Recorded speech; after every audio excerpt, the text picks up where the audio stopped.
On our wedding registration day, Ethan had me dragged out of City Hall. He brought his childhood sweetheart Madison in to sign the papers instead. Madison's baby needs a father on paper. Once we divorce, I'll marry you.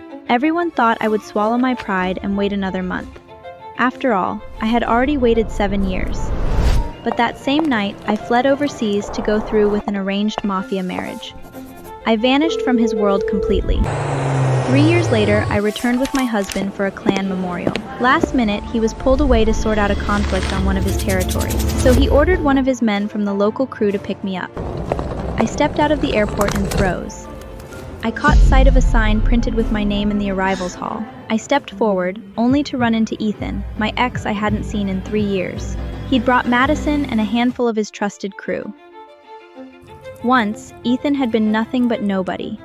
Judging by his suit, he'd clearly climbed the ranks in the local mafia crew. All of them craned their necks, eagerly staring toward the exit. Ethan, isn't that your obsessed ex? Isn't that Natalie? Everyone turned to look at me, snickering and joking around. See? I told you guys she would come crawling back. Natalie disappeared for 3 years. Not a call, not a text. And now Ethan finally has power, and look who suddenly found her way back. She probably spent every night stalking his socials and crying into a cheap pillow. Natalie, if you're trying to stage a dramatic reunion, sweatpants were a bold choice. Couldn't you at least brush your hair first? Or did life without Ethan get so bad you stopped trying altogether? You look like you came here to beg for protection, not make a comeback. It was true. I used to spend hours getting ready for Ethan. Full makeup, tight dresses. I always made sure I looked absolutely perfect for him. But I did not need to do that anymore. I was pregnant, so my husband would not let me wear makeup. He wanted me to wear whatever felt comfortable. He even had this plain-looking loungewear custom-tailored for me in Paris. Listening to them mock me, it suddenly clicked. They knew they had been ordered to pick up Don Moretti's woman, but they had no idea that woman was me. An old acquaintance of mine quickly stepped in to diffuse the awkwardness. Anyway, it's nice having you back. Ethan actually spent years looking for you. He asked all over about you. Ethan's face stiffened for a second. Then he acted like nothing had happened. Madison's kid starts preschool next week. From now on, you're in charge of drop-off and pickup. He was still incredibly arrogant, but I was not that naive little girl anymore. Seeing him only filled me with annoyance. I did not want to waste another second on them. I was just about to tell them exactly who I was. Natalie, don't blame Ethan for this. He's only trying to look out for you. You disappeared for 3 years. Who knows what kind of shady things you had to do to survive? Look at you. Life really chewed you up. Ethan even wanted to give you a job as my personal assistant, but clearly that would be too much for you. 3 years later, Madison was still just as stuck up. Don't worry. Being my nursey is honest work. No one's going to look down on you for that. Her attitude alone made my stomach turn. Ethan misread my disgust as jealousy. All right, Natalie, drop the attitude. You clearly couldn't make it on your own. So stop making a scene. Take care of the kid and learn your place. Don't worry, we still have a spare room for the nanny downstairs. All you need to do is help Madison look after her kid. Isn't that far better than your miserable life right now? Come over and thank Ethan quickly. Don't worry, dear. If my son acts up, I'll make sure he behaves. I won't let anyone give you a hard time. Who's giving her a hard time? She disappeared over one tiny misunderstanding. If life got rough out there, maybe she needed the lesson. Hearing that, my heart actually skipped a beat. Even now, he still thought abandoning me at City Hall for Madison was only a tiny misunderstanding? The Ethan who used to love me was truly dead. He was no longer the boy who carried me across town while ignoring his own bleeding wounds. But whatever that love had been, it was all in the past. None of it mattered anymore. After all, I was about to give birth to my second baby anyway. I pushed all those swirling thoughts down. I had no desire to bicker with them here. Aren't you here to pick me up? Let's go. The scene went quiet for a moment. Several people exchanged looks. Then, they suddenly burst into laughter. Waiting for you? Do you even deserve that? Read the sign. We're waiting for Mrs. Moretti. Do you even know who that is? Of course, I knew that was me. Mrs. Moretti is the lady of the Moretti family. She is Damon Moretti's lawful wife. And Don Moretti is a ruthless mafia boss. But in private, he is deeply devoted.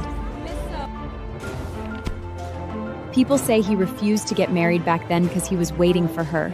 Everyone in this city knows this. Don't bother sucking up to Damon. Suck up to Mrs. Moretti.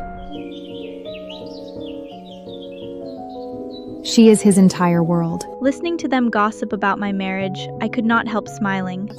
A genuine smile spread across my face. After 3 years of marriage, Damon's business had grown bigger and bigger, and his reputation as a fiercely devoted husband had spread everywhere. Madison had always wanted to stand above me. She would never miss a chance to show off in front of me. To spoil his wife, Damon Moretti once bought a diamond bracelet at Christie's.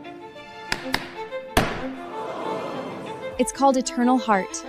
It cost $20 million. Mrs. Moretti is literally the most envied woman on earth. Madison pointed at my wrist. That's the exarcher of this artisticus. A hush fell over the crowd. Everyone's eyes locked onto the bracelet on my wrist. It's a pretty good fake. What broke delivery guy bought you this? A cheap knockoff as a gift? Pathetic. I yanked my hand free, smiling softly while brushing the bracelet. Ethan's eyes widened at my happy look. He grabbed my wrist and tore the bracelet off. I was caught off guard and couldn't stop him. Madison stepped up, took the bracelet from him, and twisted it in her hand. It really is a high-quality fake. Way better than the replica I bought. But I'd never wear mine in public. That would be humiliating. Foreign knockoffs really are something. The weight almost feels real.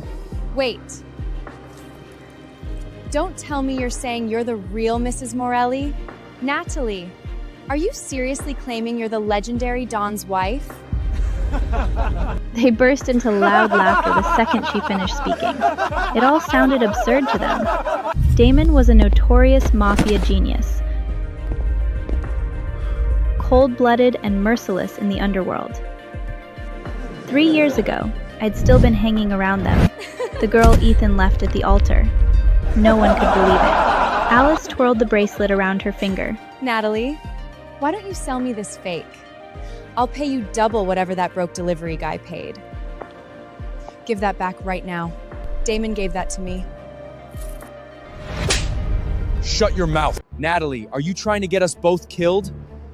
You think you can just casually drop Don Morelli's name?